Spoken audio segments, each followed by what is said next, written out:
என்னது ஹோட்டல்ல பாத்தியா? ஹரிஸ் கிச்சன்ல. உங்களுக்கு கூட தெரியுமே, நீங்க கூட அங்க போய் சாப்பிட்டிருக்கீங்களே. எங்க வீட்டுக்கு வந்து ஸ்வீட் செய்யறதுக்கு கத்துட்டு போனார் இல்ல, அதே ஹரிதான், அதே ஹோட்டல். லூசு மாதிரி பெனாத்தாத. லட்சுமி காய்கறி வாங்க கடைக்கு போயிருக்கா, இப்ப வந்துருவா. ஹலோ அங்கிள், நான் தான் லக்ஷ்மி மார்க்கெட்டுக்கு போல ஹோட்டலுக்கு போயிருக்காங்கன்னு சொல்லிட்டு இருக்கேனே, என்ன நம்ப மாட்டீங்களா? ஒன் மோர் திங், அங்க ஹோட்டல்ல அவங்க கையில ஏதோ ஒரு gift பார்சல் இருந்துச்சு. அங்க ஏதோ ஒரு சின்ன செலிப்ரேஷன் நடந்திருக்குன்னு நினைக்கிறேன். அடங்கறியா? இந்த அபார்ட்மெண்ட் பூரா உன்னை பத்தி எல்லாருக்கும் நல்லா தெரியும். நீ யாரு, எங்க வந்து என்ன பில்டப் பண்ணுவ, யார பத்தி யாருகிட்ட வத்தி வைப்ப, எங்க என்ன மாதிரி பேசுனா உனக்கு லாபம், இதெல்லாம் எனக்கு நல்லாவே தெரியும். இவ்வாறு என் மருமகளை பத்தி எனக்கிட்ட தப்பா பேசணும் மட்டும் நினைக்காத, அவளை பத்தி எனக்கு நல்லா தெரியும். இருங்க இருங்க, நான் இப்ப என்ன தப்பா சொல்லிட்டேன்? லக்ஷ்மிய ஹோட்டல்ல பார்த்தேன்னு சொன்னேன், அது ஒரு தப்பா? கூட பவித்ராவும் நின்னுட்டு இருந்தா. அத்தையும் மருமகளுமா ஹோட்டலுக்கு போய் ஏதாவது சாப்பிட்டு வரலான்னு கூட நினைச்சிருக்கலாம்ல. இது ஒரு தப்பா? I don't think so. இவார் மரியாதையா இடத்த காலி பண்ணு. எனக்கு இருக்கிற கடுப்புல என்ன பண்ணுவேன்னு எனக்கே தெரியாது. என்ன தெரியும் உனக்கு லட்சுமியை பத்தி? என்கிட்ட கடைக்கு போயிட்டு வரேன்னு சொல்லிட்டு போனான்னா அவ கடைக்கு தான் போவா. இன்ன காய்கறி வாங்கிட்டு வரணும்னு சொன்னான்னா அதை தவிர வேற எதையும் கையால கூட தொட மாட்டான். இன்னைக்கு நேத்தாவா நான் அவளை பாக்குறேன். என் பிள்ளை செத்து கிடந்தப்ப கூட நான் மனசு உடைஞ்சு போயிடக்கூடாது, நான் கதறிடக்கூடாதுன்னு அவ துக்கத்தை அவளே அடக்கிக்கிட்டு எனக்கு ஆறுதல் சொன்ன. வேணாம் பிரதிபா, மரியாதையா போயிருங்க.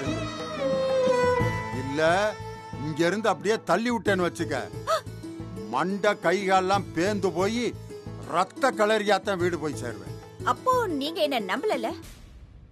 அப்போ நீங்க உங்க மருமக வந்ததும் அவங்க கிட்டயே பேசி தெரிஞ்சுக்கோங்க. எல்லாம் எங்களுக்கு தெரியும், உன் வேலையை பார்த்துட்டு போ. ஓகே. லூசு பெத்த லூசு, வாய்க்கு வந்ததெல்லாம் பேசிட்டு போ.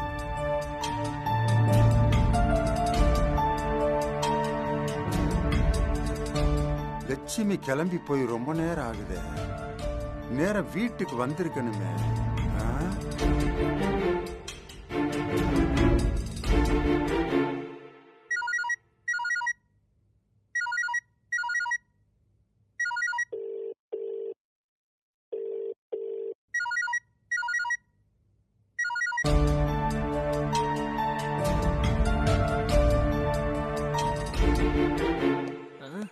டே மச்சான், இதான் மூர்த்தியான வீடு, இங்கதான் நம்ம விற்க போறோம். சரியா, வா போலாம். டேய் மச்சான் மச்சான் நில்லு, இது விக்கிற அளவுக்கு வந்துட்டோம். இது ஒரிஜினல் கோல்டு தானா? நம்ம அவளை ஏமாத்தின மாதிரியே அவன் நம்மளை ஏமாத்திருந்தானா? திரும்ப திரும்ப சந்தேகப்படாத மச்சி, இது நல்ல ஒரிஜினல் கோல்டு தான். எப்படி சொல்ற? ஐயா, இது கூட தெரியாதா உனக்கு? இப்ப டூப்ளிகேட்னா இந்த மாதிரி டால் அடிக்கும், ஆனா இது டால் அடிக்காது. ஏன்னா இது ஒரிஜினல்ரா, என்ன நம்புடா. நான் உன்னை நம்புறது இருக்கட்டும், முதல்ல அவர் நம்மளை நம்பணுமே. அவர் எனக்கு தெரிஞ்சவர் தான், வா நான் பாத்துக்கிறேன். அட பாவிங்களா, கால்ல கட்டு கையில கட்டுன்னு எங்களை ஏமாத்திட்டு ஊர் சுத்திட்டு இருக்கீங்களா? உங்களை கையும் களவுமா புடிச்சு திவ்யா கிட்ட மாட்டி விடலனா என் பேர் ஊர்மிளா இல்லடா.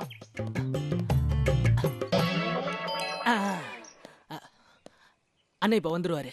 சரியா, மோதிரத்தை கொடு. இந்த மோதிரத்தை நாம வித்தோம்னா 30,000 ரூபாய் கேரண்டி. 30,000 ரூபாய் இது வரைக்கும் நம்ம ரெண்டு பேரும் கண்ணுல பாத்துருக்கோமா? இன்னைக்கு பார்க்க போறோம். ஹாப்பியா இரு மச்சான். அவ்வளவு வரும்னு நினைக்கிற? இதுல என்னடா டவுட்? இன்னைக்கு தங்கம் என்ன விலை விக்குது தெரியுமா? பொண்ணை பெத்த அப்பங்கிட்ட போய் கேளு. என்ன வரல?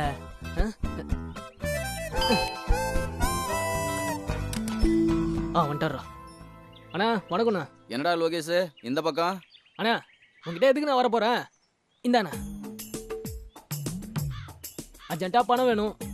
இதை வச்சுட்டு எவ்வளவு தேருன்னு பாருங்க. எங்க திருட்டுன? தானம் வானாங்கிறது வாயில நல்ல வார்த்தையா வராதானே? எங்களை பார்த்தா திருட்டு பசங்க மாதிரியா இருக்கு? உங்களை பார்த்தா திருட்டு பசங்க மாதிரி இல்ல, இந்த மோதிரத்தை பார்த்தா திருடின மாதிரி இருக்கு. இல்ல அதெல்லாம் இல்லண்ணே. நாங்க ஒண்ணு யாரு மோதிரத்தையும் திருடிட்டு வரல. அவசர செலவுக்கு கையில பணம் இல்லாம போயிடுச்சா, எங்க அங்கிள் தான் மோதிரத்தை கொடுத்து அடகு வச்சு பணத்தை வாங்கிட்டு வாங்கன்னு சொன்னாங்க. ஏய், இரு இரு, இரு, இரு. அவசர செலவு அங்கிள் என்னடா? அண்ணா இதெல்லாம் நமக்கு ரொம்ப முக்கியமான. அருணுக்கு திவ்யான்னு ஒரு மாமா பொண்ணு இருக்கு, அது உங்களுக்கு தெரியுமா? அவன் மாமா பொண்ணை தெரிஞ்சுக்கிட்டு நான் என்னடா பண்ண போறேன்? இவனுக்கு மாமா பொண்ணு இருக்கிறது தெரிஞ்சாதான் அவளுக்கு அடிபட்டு இருக்கிறது உங்களுக்கு தெரியும். என்னது, திவ்யாவுக்கு அடிபட்டுருச்சா? அடப்பாவி. என்னடா அவர மாதிரியே நீயும் கேக்குற? எல்லாத்தையும் மறந்துட்டியா? குடியில வந்து கீழே விழுந்து கால்ல அடிபட்டு ஹாஸ்பிட்டல்ல அட்மிட் ஆயிருக்காளே, அது தெரியாதா? பாவம் திவ்யா நடக்க முடியாம ஹாஸ்பிட்டல்ல கட்டு போட்டு கஷ்டப்பட்டுட்டு இருக்கா. கையில இருந்த பணம்லாம் இது வரைக்கும் நடந்த ட்ரீட்மெண்ட்டுக்கே சரியா போயிடுச்சு. இப்ப மேற்கொண்டு என்ன பண்றதுன்னு தெரியாம அப்ப யோசிச்சுட்டு இருக்கும் போதுதான் திவ்யா அவங்க அப்பா போட்டிருந்த மோதிரத்தை வாங்கி கொடுத்து இத வித்து என்னை எப்படியாவது காப்பாத்துன்னு சொன்னா. நாங்க அடமானம் வைக்கதான் வந்தோம். எங்களை போய் அநியாயமா சந்தேகப்பட்டு என்ன? ஏய், இந்த பாவி உன்னை மாறு கை மாறு கால் வாங்கணும் திவ்யா சொல்லிட்டு இருந்தா. உண்மைதான், அது அவ அன்னைக்கே செஞ்சிருக்கணும். இப்படியும் மிஸ் ஆயிடுச்சு. இல்லனா நீ இன்னைக்கு இந்த அளவுக்கு போயிருக்க மாட்ட. இருடா, உன்னை என்ன பண்றேன்னு பாரு. ஏய், உங்களை நம்புறனோ இல்லையா, இத தங்கன்னு நம்புறேன். இதுக்கு எவ்வளவு கொடுக்கலாம்? அண்ணா, அண்ணா, அண்ணா, பார்த்து சொல்லுங்கண்ணே. மாமா பொண்ணுக்கு ஆபரேஷன் 50,000 ரூபாய் செலவாகும். 50,000 ரூபாய்க்கு எங்கனே போவா இவன்? டேய், டேய், டேய். இதுக்கு 50,000 வராது, 30,000 தான் வரும். நான் சொல்லல மூர்த்தி என்ன 30,000 ரூபாய் கரெக்டா தருவாருன்னு நான் சொல்லல. நீ கொடுங்க, உன் தங்க கையால நீ எவ்வளவு கொடுத்தாலும் அதை நாங்க வாங்கிட்டு போறேன். நீங்க கொடுத்த 30,000 ரூபாய் வச்சு என்ன செய்ய முடியுமோ அதை செஞ்சுக்கிறோம்.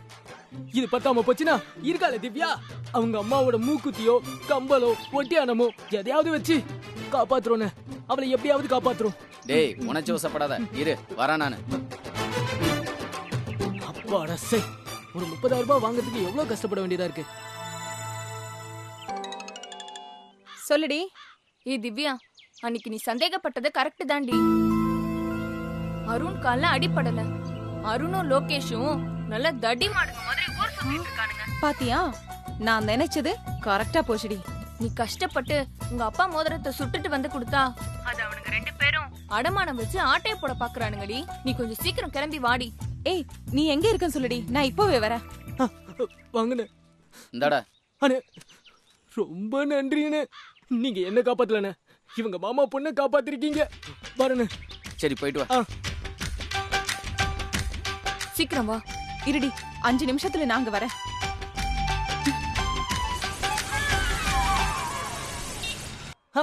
அப்படியா?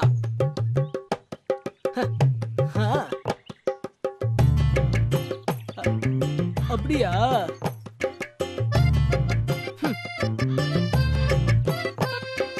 என்னடா அப்படியான ஆரம்பிச்சு இப்ப அப்படியான இழுக்குற? மச்சான், மொத்தம் தேத்துன 30,000 ரூபாயில ரூம் புக் பண்றதுக்கும் டிக்கெட் எடுக்கிறதுக்கும் 20,000 ரூபாய் செலவாயிடுமா. மீதி இருக்கிற காசுல நம்ம நினைச்ச அளவுக்கு என்ஜாய் பண்ண முடியாதுடா மச்சான். அப்படியா? இதுக்குதான் மச்சான் அந்த அப்படியா.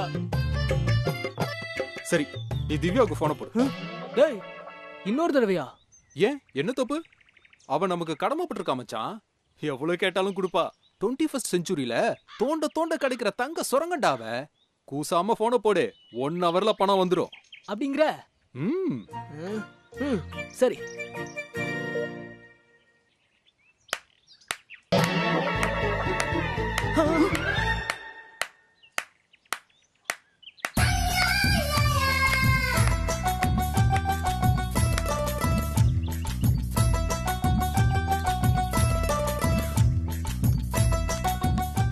என்னடா பாக்குற?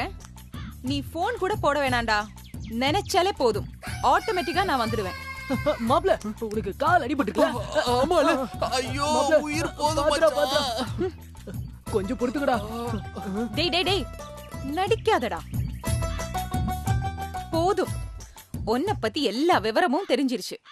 இதுக்கு மேல பெர்ஃபார்மன்ஸ் எல்லாம் பண்ண வேண்டாம். இல்ல இல்ல, நீ தப்பா புரிஞ்சிட்டு இருக்க திவ்யா. நீ நினைக்கிற மாதிரி அருண் ஒன்னும் நடிக்கலாம் இல்ல. இப்பதான் ஹாஸ்பிட்டல் போய் கட்டெல்லாம் கழட்டிட்டு வந்தோம். வீட்டுக்கு போற வழியில ரெஸ்ட் எடுக்கலாமேன்னு இங்க. நம்ம சொன்னவ நம்ப மாட்டாடா. கொன்னுடுவேன் ராஸ்கல். நீ இல்ல, உன் அப்பா ஆத்தா இல்ல, உன்னை படைச்ச ஆண்டவனே வந்து சொன்னாலும் நான் நம்ப மாட்டேன். இத பாரு, உன் வண்டவாளம் மொத்தமும் தெரிஞ்சு போச்சு. இதுக்கு மேலையும் போய் சொல்லியனே மாத்திரம் நினைச்சே வச்சுக்கோ. ஐயோ, நீ நினைக்கிற மாதிரிலாம் இல்ல திவ்யா. நாங்க நிஜமாவே ஹாஸ்பிட்டல்ல இருந்து தான் வரந்தீங்க. இப்பதான் திவ்யா ஆபரேஷன்லாம் முடிஞ்சது. கொல்ல வீடுண்ட ராஸ்கல். ஆபரேஷன் உனக்கு இப்படிதான் ஹாஸ்பிடல் அவுத்து விட்டு அனுப்புவாங்களா? எந்த ஹாஸ்பிடல் அது? நான் வந்து கேக்குறேன் வா. இல்ல இல்ல அங்கெல்லாம் நீ வர வேண்டாம், உனக்கு அந்த அட்மாஸ்பியரே பிடிக்காது. ஆமா ஆமா ஆமா ஆமா. இவளுக்கு உன்னை கண்டாதான் பிடிக்காது, உன்னை தவிர மீதி எல்லாமே பிடிக்கும். இவ வேற நேரம் கட்ட நேரத்துல விவரம் புரியாம குறுக்கு சால் ஓட்டிட்டு இருக்கா மச்சான். இந்த பாருடா, மோதிரத்தை குடுக்க வந்தப்பவே எனக்கு சந்தேகம்தான். ஆனா அப்ப எவ்வளவு சாமர்த்தியமா பேசி நடிச்சேனே மாத்தனல. நீங்க ஒரு திருடன்னு எனக்கு இப்ப நல்லாவே தெரிஞ்சு போச்சு. ஏய் திவ்யா, இவங்க 2 பேரும் மோதிரத்தை விக்கும் போது நான் பார்த்தேன்டி. இதுக்கு மேல இவனுங்க என்ன சொன்னாலும் நீ நம்பிடாத. செத்தாண்டா சிவனாண்டி. நம்பர்தா நானா? இந்த அயோக்கியனை அவங்க அக்கா வீட்டுக்கு வந்த போதே நான் பார்த்தேன். அப்பவே எனக்கு டவுட் தான். முகத்துல மாஸ்க் போட்டுக்கிட்டு, இதுல தலையில ஒரு தொப்பிய போட்டுக்கிட்டு, பேப்பரை படிக்கிற மாதிரி மூஞ்சிய மறைச்சுக்கிட்டு எப்படி நடிச்சான் தெரியுமா? மச்சான் நிஜமாவாடா? என்கிட்ட நீ சொல்லவே இல்லை இதா? ஏய், மரியாதை என்கிட்ட அடிச்ச மொத்த பணத்தையும் திருப்பி கொடுத்துருங்க. அதோட என்னோட மோதிரத்தை அடமானம் வச்சீங்கல்ல, அந்த மோதிரத்தையும் சேர்த்து கொடுங்க. இல்லன்னு வெய். மார்கை மார்கால் வாங்கிடுவியா? நான் எதுக்கடா இனிமேல் இவனை மார்கை மார்கால் வாங்கணும்? இவங்க அக்கா யாருன்னு தெரிஞ்சு போச்சுல, நேரா அவங்க கிட்ட போய் போட்டு கொடுத்துருவேன். ஐயோ வேணாம் திவ்யா, உன்னை கெஞ்சி கேட்டுக்கிறேன், தயவு செஞ்சு இந்த விஷயத்துல அக்காவை மட்டும் இழுக்காத. ஏன் சொன்ன என்ன? உனக்கெல்லாம் அதான்டா கரெக்ட். ஐயோ திவ்யா ப்ளீஸ் திவ்யா, உன் கால்ல வேணாலும் விழுறேன். எங்க அக்கா வீட்டுக்கு இந்த மேட்டர் தெரிய வேண்டாம். அவ இப்பதான் புதுசா கல்யாணமாகி அந்த வீட்டுக்கு வாழ போயிருக்கா. நீ அங்க போய் என்ன பத்தி ஏதாவது ஏடா கூடமா பேசினா அது ஸ்ட்ரெயிட்டா குடும்ப பிரச்சனை ஆயிடும். அப்ப நம்ம போலீஸ் ஸ்டேஷன் போயிடலாம்டி. ஏண்டி, அக்கா கிட்ட போய் போட்டு கொடுத்துட்டு போலீஸ்ல போய் கம்ப்ளைண்ட் கொடுத்தா வேணாங்கதா? போலாமே போலாமே. திவ்யா ப்ளீஸ், உன்னை கெஞ்சி கேட்டுக்கிறேன், தயவு செஞ்சு அப்படிலாம் எதுவும் பண்ணிடாத. ஏதோ விளையாட்டுத்தனமா கொஞ்சம் ஆடி பாத்துடலாம்னு நினைச்சேன். அதுக்கு இவ்வளவு பெரிய தண்டனலாம் கொஞ்சம் ஜாஸ்தி திவ்யா. கொஞ்சம் பெரிய மனசு பண்ணி கொஞ்சம் குறைச்சுக்கோயேன். உன்ன கொல்லாம விடறதே தப்புதான்டா பரதேசி. என்ன இழிச்ச வாய்க்காரி நினைச்சிட்டல? விட மாட்டேன்டா. இன்னைக்கு 2ல ஒன்னு பார்க்காம விடறது இல்ல. ஏய் வாடி போலாம். திவ்யா திவ்யா திவ்யா வேணாம் திவ்யா ப்ளீஸ் திவ்யா, நீ என்ன சொன்னாலும் கேக்குற. இனிமே உன் வழிக்கே வர மாட்டேன். தயவு செஞ்சு அக்கா கிட்ட மட்டும் சொல்லிடாத. ஓ, அக்கா மேல அவ்வளவு பயமா உனக்கு? அப்ப ஆடி பாத்துட வேண்டியதான். வேணாம் திவ்யா, அவன் தான் அவளை கெஞ்சுறான்ல, இந்த ஒரு விஷயத்துல அவனை மன்னிச்சிருமா ப்ளீஸ்மா. என்னது மன்னிக்கிறதா? மன்னிக்கிற மாதிரி தப்பா பண்ணி இருக்கா இவன்? படிக்கிற பொண்ணு கிட்ட அவ்வளவு காசு எப்படி இருக்குன்னு கூட நினைக்காம நீங்க குடிச்சு கூத்தடிக்கிறதுக்கு என்னே என் வீட்டுல திருட வைக்கிற அளவுக்கு பண்ணிட்டீங்கல்ல. இதெல்லாம் நான் சாகுற வரைக்கும் மறக்கவே மாட்டேன்டா. வேணாம் திவ்யா, எல்லாத்தையும் மறந்துரு. இது எல்லாத்தையும் கெட்ட கனவா நினைச்சுக்க. என் மூஞ்ச பாரு, நான் ஒரு அப்பாவின்னு உனக்கு தெரியல. அப்பாவியா? நீயா?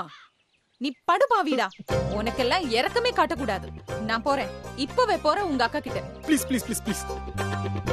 இப்ப என்ன, உன்னை நான் ஏமாத்திட்டேன். உன்கிட்ட நிறைய ஆட்டையை போட்டேன், அவ்வளவுதானே? ஏமாத்தினதுக்கு சாரி கேட்டுறேன். ஆட்டையை போட்டதை மொத்தமா திருப்பி தந்துடுறேன். அப்ப விட்டுருவியா? உன்னை நம்ப முடியாதே. தயவு செஞ்சு நம்பு திவ்யா, இந்த அருண் சொன்ன வார்த்தையை காப்பாத்துவான். அப்ப சரி, என்கிட்ட வாங்கின காசு, நான் கொடுத்த மோதிரம் எல்லாத்தையும் ஒண்ணு விடாம எண்ணி எடுத்து வை. இத செஞ்சேனா நீ பொழைச்சடா. இல்ல உன் அக்கா கிட்ட சொல்லி உன் மான சந்தி சிரிக்கும். ஏய் திவ்யா, எதுக்கு இப்ப தேவலமா அவங்க அக்காவெல்லாம் இருக்கிற? அவங்க அக்கா இல்ல, அவங்க அக்கா மாமியார் கிட்ட போய் போட்டு கொடுப்பேன். மாமியார் எதுக்கு திவ்யா? அந்த வீட்ல ஒரு பெருசு இருக்குல்ல, அதுகிட்ட போட்டு கொடுத்துரு. அது ஊரே குட்டி நார் அடிச்சிரும். ஐயோ சாமி, ஆளை விடுங்க. அந்த ஆள்கிட்ட நீ என்ன போட்டு கொடுக்கறதுக்கு எனக்கு 1/2 பாட்டில் விஷத்தை கொடுத்து கொன்னுறலாம். டேய் அவ்வளவு பயமாடா அந்த பெருசு கிட்ட உனக்கு? உனக்கு தெரியாதடா மச்சான், அவர்கிட்ட மாட்டிக்கிட்டு செருப்படி படுறத விட திவ்யா சொல்ற பேச்சை கேட்டு அவகிட்ட ஆட்டையை போட்ட மொத்தத்தையும் திருப்பி கொடுக்கறதா மச்சான் நம்ம எதிர்காலத்துக்கு நல்லது. அப்படி வாடா வழிக்கு. இங்க நின்னு என்னடி பேச்சு? அதான் எல்லாத்தையும் கொடுத்துறேன்னு சொல்லிட்டால, வந்து செட்டில் பண்ண சொல்லு. வாங்கடா. என்ன மச்சான்? மச்சான் என்னடா இப்படி மாட்டிக்கிட்டோம்? மாட்டிக்கிட்டோம் இல்ல, மாட்டிக்கிட்டேன். சரி சரி சரி, பயப்படாத பயப்படாத, வா போலாம்.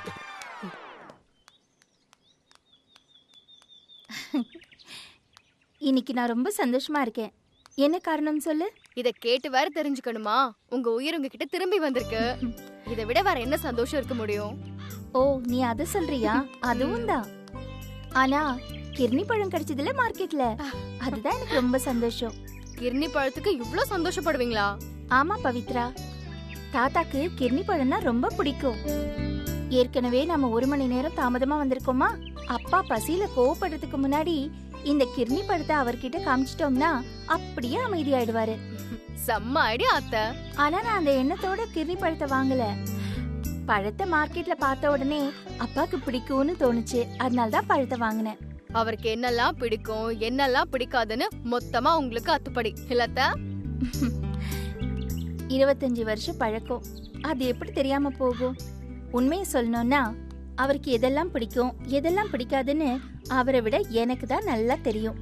சரி பவி, வீட்டுக்கு போன உடனே நம்ம சமையல் ஆரம்பிச்சிடலாம். அப்பாவால பசி தாங்க முடியாது. அத்தை, அதான் கிர்னி பழம் பாம் எடுத்துட்டு போறோமே, வீட்டுக்கு போன உடனே அதை ஓபன் பண்ணிடலாம். பசி எல்லாம் பறந்து போயிடும். சரி லக்ஷ்மி லக்ஷ்மி அக்கா, நான் அப்புறம் பேசுறேனே, ஏற்கனவே டைம் ஆயிடுச்சு. அப்பா கோச்சிக்கிட்டு இருப்பாரு. நான் அட போறேன். இரு லக்ஷ்மி, இப்படி வா. நான் ஒன்னும் ரொம்ப நேரம் எடுத்துக்க மாட்டேன். ஒரே ஒரு விஷயம் தான் உன்கிட்ட பேசணும். ஆண்டி, சரியா? அது வேணா என்கிட்ட சொல்லுங்க, அத்தை போட்டுமே. ஐயோ, உன்கிட்ட பேச முடியாது, நீ சின்ன பொண்ணுல. லக்ஷ்மி, அந்த அரகிருஷ்ண சாரு உனக்கு தானே கிஃப்ட் கொடுத்தாரு.